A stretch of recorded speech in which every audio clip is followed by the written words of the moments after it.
Hi guys, it's Andrea Tooley from AndreaTooley.com, and it's a beautiful Sunday morning and I'm getting ready to Skype with one of my great blogger friends, and I'm so excited to have her here for you today. But before we get started, I just wanted to say a couple housekeeping type things. One is that if you're leaving comments on YouTube videos and your YouTube is set to private, I can't respond to your comments. So if you're asking a great question, but you're private, I can't click reply.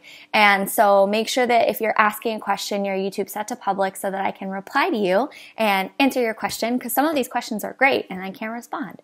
And then another thing is that if you're emailing me and asking questions, I really try to keep up with my emails, but sometimes I just get really behind. So if I haven't responded to you, you can always email me again. I will never be offended if you just email me all the time. And then if you really want to chat, there's always the option to Skype. You can find out more information about Skyping with me at my blog, AndreaTooley.com, under the contact section, or you can go to AndreaTooley.com/contact. All right, I think those are the big things I wanted to talk about. So now we will get started with our Skype session. Okay. Hi everyone, I am here with Clare Brady, who's one of my awesome blogging friends. She blogs over at Fitting It All In, and I've been following your blog since I was I think maybe second year in medical school. Wow. And I know. And so Clare and I kind of connected in the blogging world. I actually stayed with her when I was interviewing for residency. And so now Clare is a medical student, and she has gone through the whole post-bacc, non-traditional med school path. I get tons of questions about this kind of stuff from all of you guys out there, and so I thought Clare would be so helpful to kind of shed some light on what it's like going back to school to go to medical school, being in medical school, doing the whole post-bacc thing. So I'm so happy you're here. Thank you so much. Yay. I'm happy too. Yay. Why don't you just start, kind of tell us about yourself, about college, what your original major was, all that kind of stuff. Okay, so like Andrea said, my name is Clare. I went to college at Notre Dame, and when I started college, I really didn't know what I wanted to do. Medicine was actually sort of on my list of maybes, but I didn't really feel super passionate about it at that point, so I didn't want to go through a really super hard, long process if I didn't know 100% that that's what I wanted to do. So I actually started as an architecture major. Love it. And ended up switching, and I majored in marketing and graphic design, which I loved, and went straight out of college to working in the business world, and worked in marketing and advertising for 3 years before I decided to make the switch. But I guess I sort of was getting more interested in the health and medicine side of things when I was a senior in college, so it was too late to do anything. Sure. So I went to integrative nutrition, which is that online health coaching school, my first year out of college while I was working in marketing. Because you can do it. It's an online 1-year certification course. And so it was just a way to sort of see if I liked the more health side of things, and see if maybe that was enough to satisfy my interest in it. But it ended up just making me want to do it even more. So that's good. Yeah. So that's sort of the background of what I was doing. Yeah. Before all this.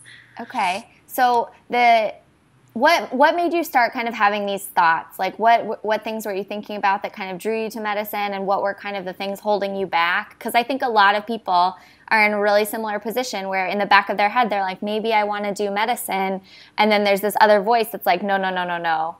Yeah, absolutely. So the story is sort of a long, complicated one, and I obviously had to tell it many times on all of my applications. No. It's just, I feel I get the question all the time, and I feel when I gloss over it, it makes it seem like I don't really want to be a doctor. Because you can, I don't know, it's obviously a very long, complicated process. So mine started a lot with my eating disorder recovery. Okay. And so while one of the major things that helped me recover ultimately was learning about what I was doing to my body. Sure. And all of my different organ systems, and how I was harming them. Sure. And so that sort of made me learn about how my body was working or not working, and that was my first sort of foray into medicine a little bit and the body. So then while I was working in marketing and doing a lot of health coaching, I was working with a lot of eating disorder patients and clients, I guess, for me. And I was really just sort of providing moral support because I wasn't qualified to do anything else. But they kept asking me tons of questions that required medical answers.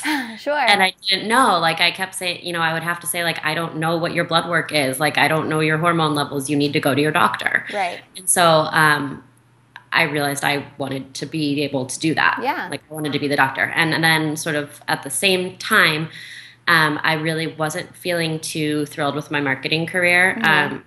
Not that marketing isn't great and tons of people love it, but entry level, especially for me and the jobs I was in, were not very like mentally stimulating. Sure. I like wasn't really using my brain very much. And I know a lot of it had to do with my specific jobs. Like if I had been at different jobs, it could have been totally different and I could have loved it. But I just wasn't thrilled. I didn't feel super passionate about what I was doing. Like I sort of felt like helping people sell things wasn't really what I wanted to be doing. And so it was a combination of like really getting interested in the medicine side and really feeling sort of not too thrilled with the marketing side that made me think, okay, I want to do something different. Right. But I would say the main thing that held me back was like ego, probably. Like, I was always sort of the one that did everything sort of right, like got good grades, did everything. And I was like, I don't want to admit that I like did the wrong thing. Sure. That I like want to do something different, that I like don't like my job. Because after we graduated college, it was all like, oh, do you like your job? And I was like, oh my God, I love it. It's so great. I love what I'm doing. And I was like, no, I don't actually. Sure, yeah.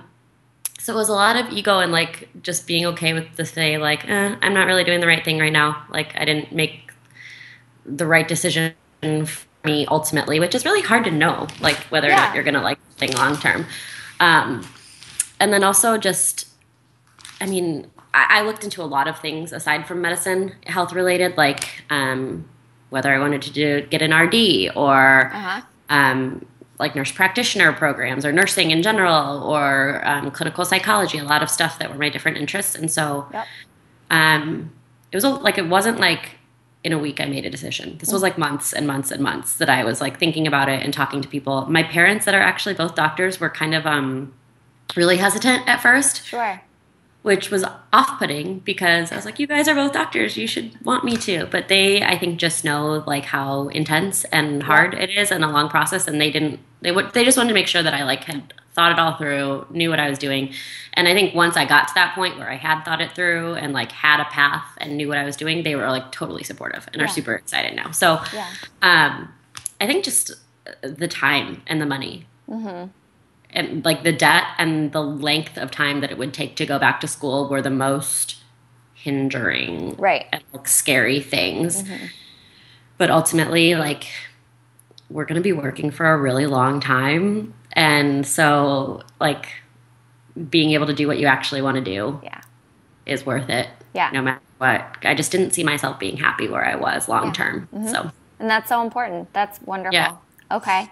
So you make the decision, you think it all through, you decide this is what I want to do. I want to be a physician. I want to go to medical school. Now what? Yeah. I mean, how do you even do it? If you're out of college, you haven't taken any of the prereqs. Right. So what do you do? I, at first, when I was looking into career changing, didn't even know I could become a doctor. Like I was like, oh, well, I didn't do that in undergrad. Like, too bad. So my mom actually told me about post-bacc programs because one of her college roommates' daughters had done one. Okay. And so then once you get into the world of post-baccs, they're like way more than you think they are. Like apparently this is a semi-common thing to do. Okay. So I just started researching different post-bacc programs. And if you just like do a Google search, you can find some of them. I think that AAMC has a list of them somewhere. Okay, I bet, yeah. All the post-bacc programs, though, are so different. Like, a lot of them are 1 year intensive, like do all your prereqs in 1 year. Some of them are 2 years or are just night classes and are designed for people to keep working. Yep. If that's something you want to do, the costs are all different.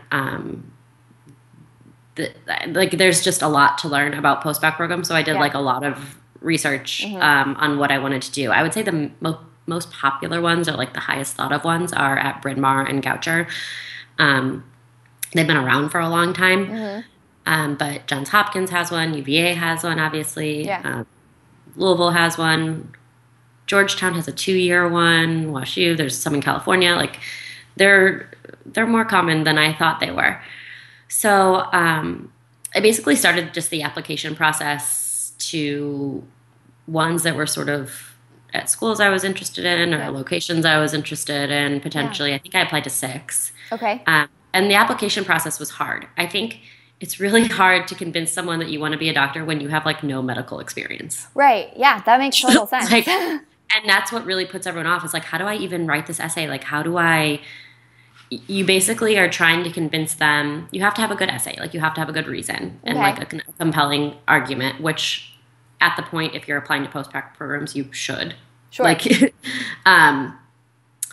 but you aren't trying to prove to them that you have all of this like research and medical experience and shadowing. Right, because you don't. You don't. What you have to show basically is that in what you have been doing, you've done well. Yeah. And so like your recommendation letters aren't about, oh, this person's perfect for medicine. It's about they're a hard worker and they are involved and they are this. So basically just showing that you have the characteristics to succeed as opposed to like the medical experience. That's really good. I never thought of it that way. That makes total sense. Yeah. So don't freak out that you don't have all the experience. Like obviously it's great if you've done some shadowing in your career change process and stuff, but you don't have to have. So I guess the application process is usually in like the fall into the spring, like sort of the same as college. And then I had some interviews. I quit my job and moved home and was doing a little bit of research, like writing an IRB with a doctor, because most of the programs started in June, like June 1st. So I just did like a spring thing for the application process. And then I got into a few and started that next June. So I would say the main things to look out for in post-bacc programs on when you're deciding is one, like for sure the length and the cost. Like if you are somebody that does not want to take out the loans, and people tell me all the time, like, I can't afford to do that. It's loans. Like, it's not like I had a ton of like thousands of dollars sitting aside that I just like paid with loans. But if you are somebody that wants to like work through it or doesn't want to take out loans, like finding a program where you can do it at night or take longer so it's not as intense is good. The linkages are a big deal for post-bacc programs. So a lot of colleges have, or a lot of post-baccs have a link where you can start right away the next year into med school, as opposed to having to like take the MCAT and apply for a year, which is what I did. So they'll have a thing where you basically apply before you even take the MCAT. And like based on your grades and stuff, they'll say yes or no, but you have to, it's contingent on your MCAT score. Sure. So like Bryn Mawr and Goucher have a lot of those linkages, and those are big pros to people because it basically expedites the process. UVA only had a few and is not as big on them because it really limits your choices. Right. Like, it's great if you want to do that. And there were some people that, like, we have one with George Washington, and there were some people that were married whose spouses lived in DC. Oh, and yeah. So, It's like, why wouldn't you? They wanted to do that. But for other people, they were like, having to decide where you want to go to med school when you've taken like one semester of medical classes is kind of like not the greatest thing in the world. Right. And it limits you on scholarship options. Okay. Because if you link and you're guaranteed to go there, they're not going to give you any money. Sure. Because you have to go there. You're going there no matter what. Right. Whereas if you do it the other way, you actually have scholarship opportunities. Not that there's a ton of medical school scholarships, but it's good to think about, though. Right. So those were some of the things you look into. I ultimately picked based on where I felt most comfortable. I was deciding between Hopkins and UVA, and it was really tempted to do Hopkins because of the Hopkins medicine name. Yeah. Yeah. But you have to remember, you're taking undergrad classes. Right. So it's not Hopkins Med. Yeah, it's not Hopkins Med. And Hopkins is a great school no matter what.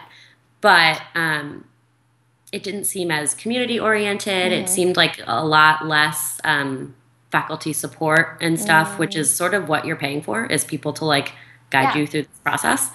And at UVA, I just felt like the professors were all amazing. The staff was amazing. Like people were really happy and stuff. So it was a hard decision, but like name and prestige doesn't matter as much as like where you're going to do well. Yeah.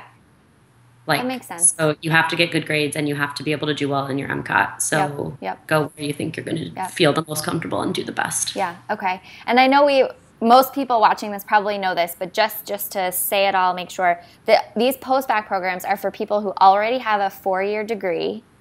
So they've already gone to college. They already have a BS or a BA. And then these programs are oriented towards getting you into medical school. Right. So a post-bacc is for people that they don't let you in if you've taken more than like one pre-med course. Oh, wow. Yeah. So there are programs, and they're usually called like special master's degrees that schools have that are designed for people that maybe just didn't do as well on pre-med as they wanted to and want to like improve their application. And you can do those. These are for career changers. Okay, that's really good. So a few people in my class had maybe taken like physics or taken bio, but most of us had literally never taken a science, like majored in something completely different. And so these are for people that are completely changing, starting fresh. Like we were taking classes with freshmen at UVA. Right. But that's good because there were, like when I was in college, in our little pre-med community, there were quite a few people who just didn't get great grades in all their pre-med classes or maybe didn't do well in the MCAT. And so they did like a 1-year master's program before reapplying, didn't get into medical school. And those exist too. Yeah. Right. But you wouldn't want to be in a class with those types of people. No, because they already know everything. Right. Exactly. We were like, we don't know anything about science. Yeah. And it was really good to be with people that were like all in the same boat. Yep.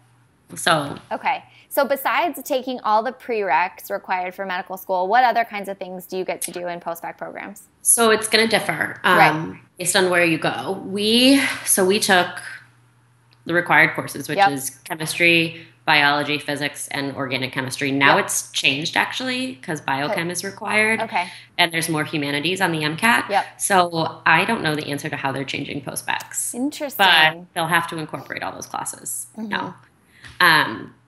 We also took a sort of throughout the year sort of intro to the healthcare system. Cool. So we just had like a physician that was on our post-bacc staff that basically just talked to us about different topics in healthcare. And like politics around it, the practice of medicine, just to make us more aware of like what we were going into, and because it's going to help you a lot on your interviews because you have to be able to talk intelligently about the healthcare system. Right. Or as he said, it's not a system because system implies that it works. Wow. Yeah. So we did that. We also had a volunteer requirement. So it's really great to be at a place where there's a hospital next door. So UVA obviously has a hospital and a med school. So they really helped us set up different volunteer opportunities at the hospital. So I worked once a week on the oncology unit.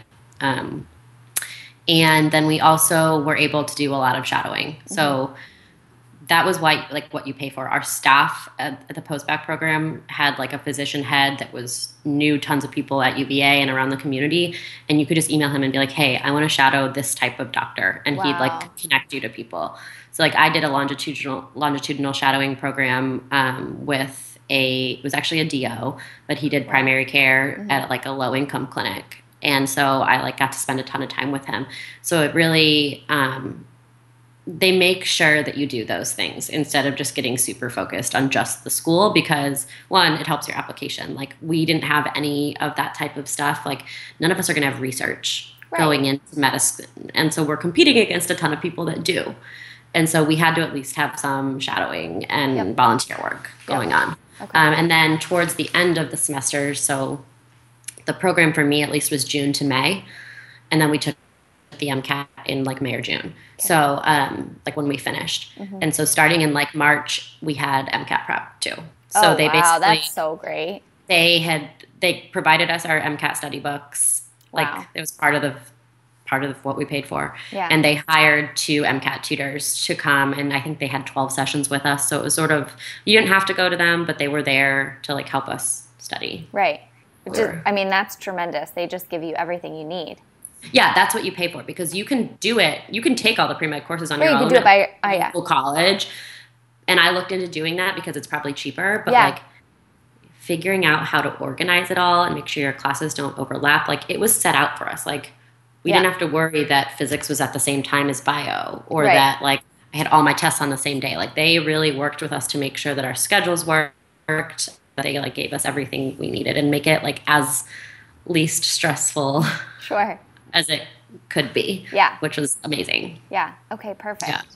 And Yeah. so after that, you applied to med school. You had kind of a 1-year gap between. Yeah, they call it a glide year. A glide year. And you can do whatever during that year, right? Right. So if you link, you obviously would start right away. Like Right. finish in May, start med school in August. But most people have a glide year because if you don't take the MCAT until May or June, you can't start med school in August. Like, right, exactly. Yeah. And you've been applying. Actually, yeah, I was going to ask you too. When you're applying, if you haven't linked, can you apply to DO schools and MD schools? yeah. Okay, good. So you could do both. I mean, the same as anybody could, Right. as long as you have the requirements and are taking the MCAT.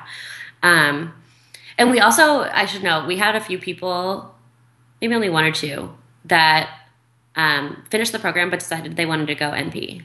Really? Or decided they wanted to do something different. Yeah. Okay, cool. So they were going to need those science classes anyway. Sure, But yeah. they knew they wanted to do something medically related, but like decided to go a different route. That's great. So, right. So they really tried to make sure we were doing something medically oriented in our glide year. And for being at UVA, there were a lot of opportunities in Charlottesville at the hospital. Scribing is super popular. Yeah. Getting some sort of research. We had people go work for the NIH and do research. A lot of people just wanted to go home. The big thing to think about there is you want to move that year wherever you want residency. Oh, right. Med school. So like a lot of people, if they knew they wanted to go to med school in their home state, had to move home. Right. So that they were residents. Because that makes you get in-state tuition Right. for medical school, which is way cheaper. Or you could do what I did and move there, and then they still would say you weren't a resident. So call the school that you want to be a resident at and make sure that – and I even did that, and it still didn't work. But most of people, it was fine. Yeah, it was a pain. So that's something to think about. A lot of people just – it's hard because you're not really qualified to do anything medically. Right. Like you can scribe. Obviously, that doesn't pay very well. Right. I was working for 2 pulmonologists sort of just as like a receptionist practice manager, which was really great experience, actually. Yeah. It's sort of your last time in your life ever to work like 9 to 5 and enjoy yourself. So a lot of people were like, okay, they told us to do something medically related because they were like, when you're interviewing, you'll want to be able to talk about, like it shows your continued interest in medicine. Sure. I don't think a single person got asked in their interview what they were doing. Really? No, and also the other thing to think about is you're taking out loans. So if you have the opportunity to like have a good job that pays a lot that year, that's important nobody's going to fault you for like making a lot of money and trying to pay off some of your loans. Sure. In the last year that you can. Yeah. I ended up nannying at the end of it, which I like adored and sort of wish I'd just done the whole time. I made more money that way, but I also am really glad that I worked in the practice because I learned a ton just about how a medical practice works. Yep. But you really can do whatever you want. If you can find research, great. Right. Do it.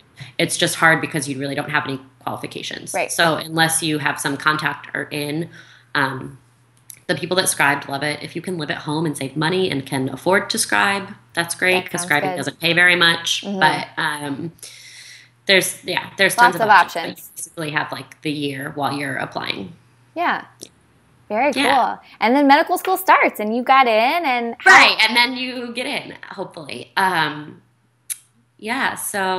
you decide where you want to go. You have to decide, I guess, by April 1st. Sounds April 1st, I think, is the last day that you can hold a spot at more than one school. Okay.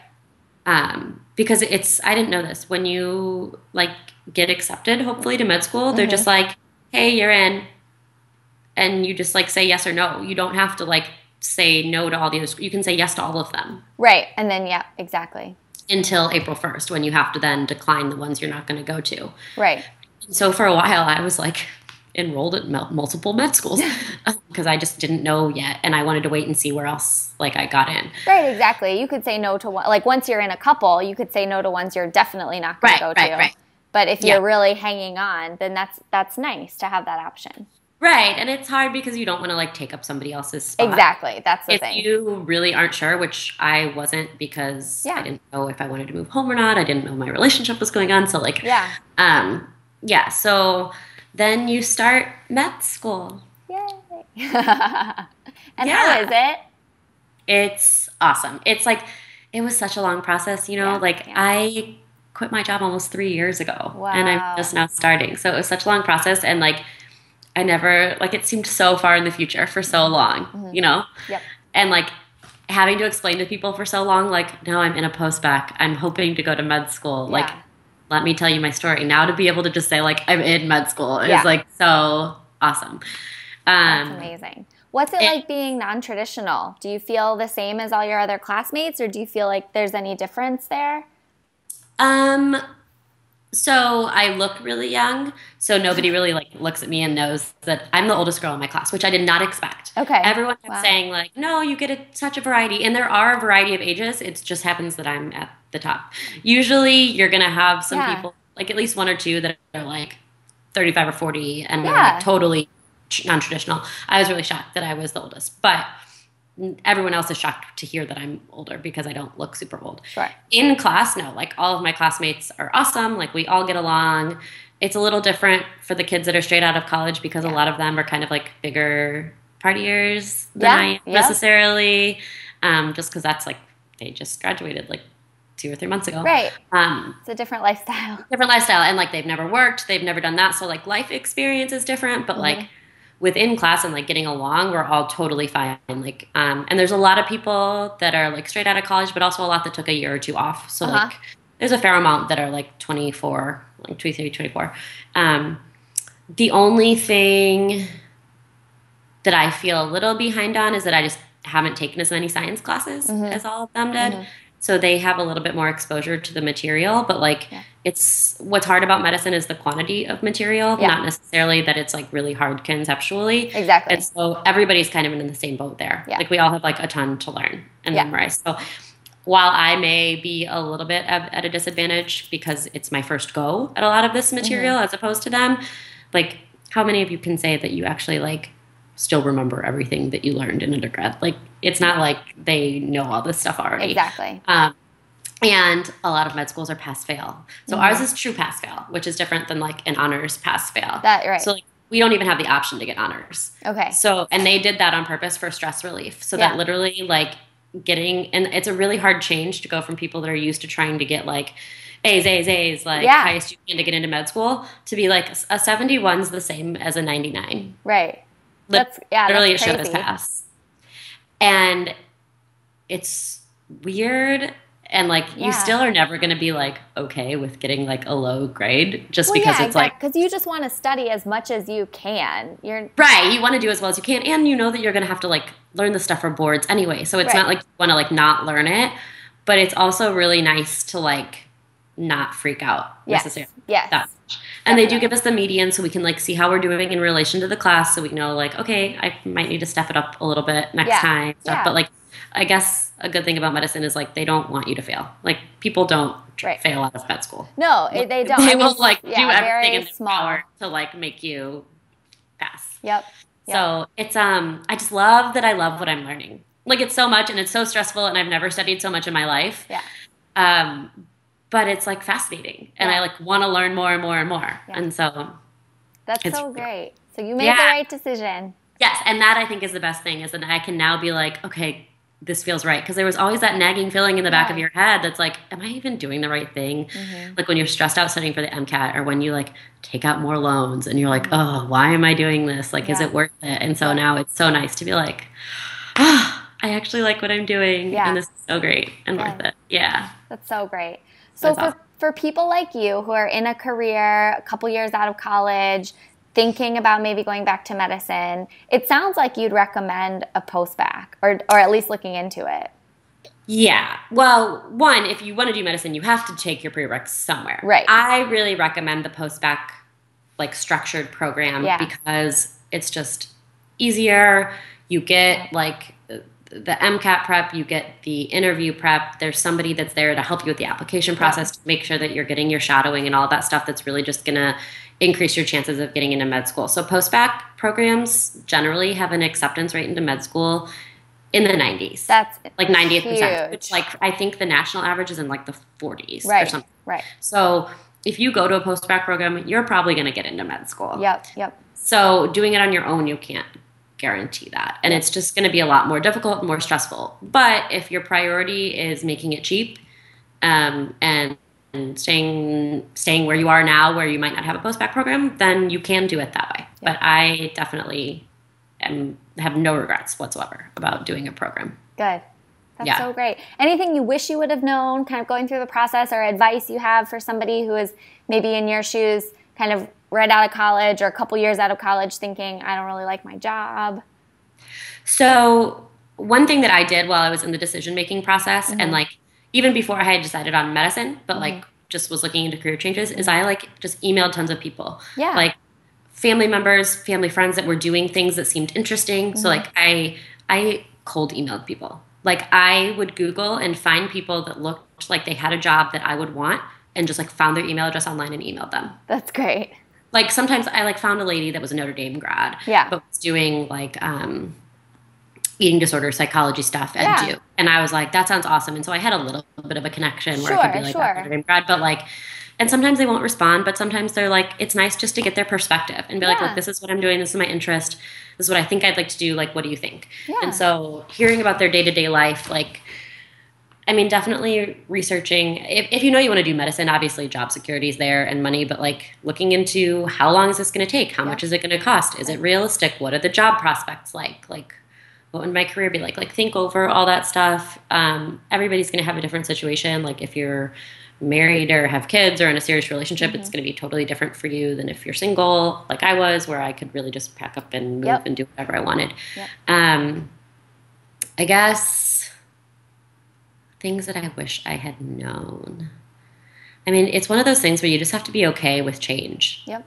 That's great. That's which I wasn't. I wasn't. Yeah. For a long time. Like, I like was very change averse. So like I've moved all the time.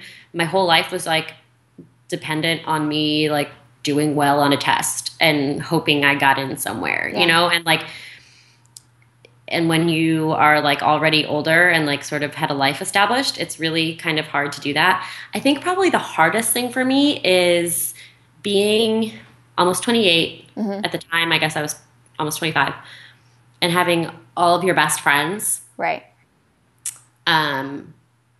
moving up in their careers that they liked, making more and more money, settling down, where you just like totally did the opposite. Yeah. And so it's hard to be in debt when all of your friends are like in their stride in their careers and like can afford nicer things and are doing this and moving all over the place when they're settling down and, you know, being back in school with 22-year-olds when they're like getting married and having kids. Yeah.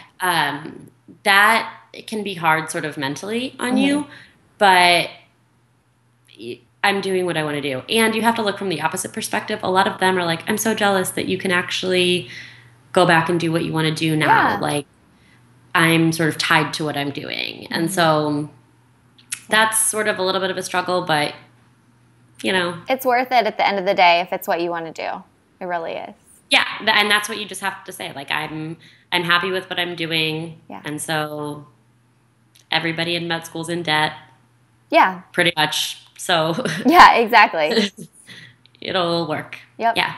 Oh, yeah. I'm so happy for you. I mean, I think it's great. I think you're going to help so many people, kind of telling them about your path and how you did it. And I mean, I hope so. I'm going to share this on my blog too, because I get questions all the time too. Perfect. I think people will love it. Thank you so much, Claire. I'll talk to you soon. Bye.